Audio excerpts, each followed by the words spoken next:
everyone. This is the study question review for the reading by John Paul II on evolution.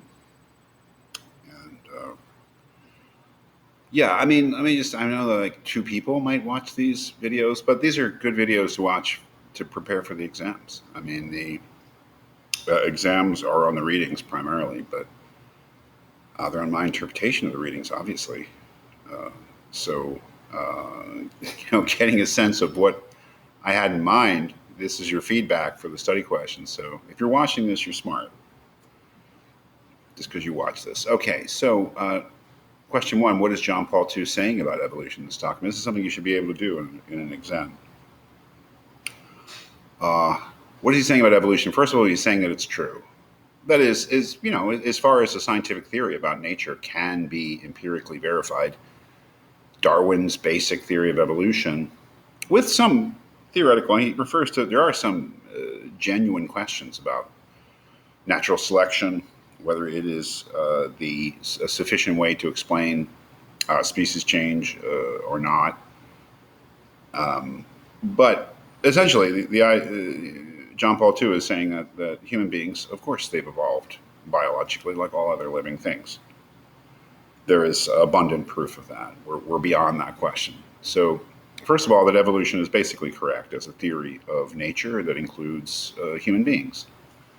But what is he saying? What else is he saying about evolution? That despite that, there are aspects of the human being, what he calls the spirit. And there's a very interesting passage, if you look at the video, where he describes things like metaphysical knowledge, self-consciousness, moral capabilities, things like that, as far as what he means by spirit, that are a gift from God and are not a mere, what he calls an epiphenomenon, a side effect of biology, that they have to be regarded as being what God intended human beings to have, because they are what put human beings in a special relationship with God. So what is John Paul II saying about evolution in this document? That it is correct theory of nature, but it has to have limits in terms of what, especially about human beings, it tries to explain.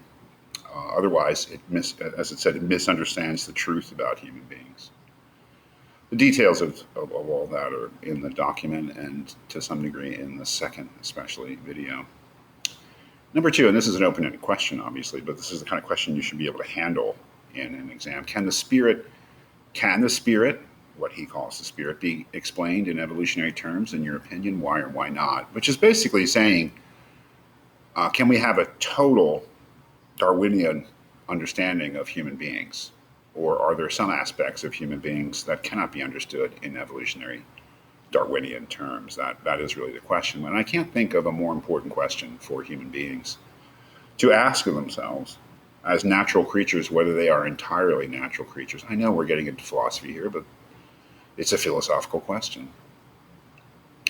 So the why or why not are your reasons for thinking so. Do you think that there are aspects of the human being that either cannot or should not be explained in materialist, scientific, biological terms? Or do you think that, no, I mean, Darwin gave an explanation for the human moral sense that kind of made sense, and it was just a side effect of having social instincts and high intelligence. It was not anything that human beings were meant to have or need to have to fulfill their destiny as human beings. It's just a side effect of evolution. Both of those opinions, I think, are quite credible.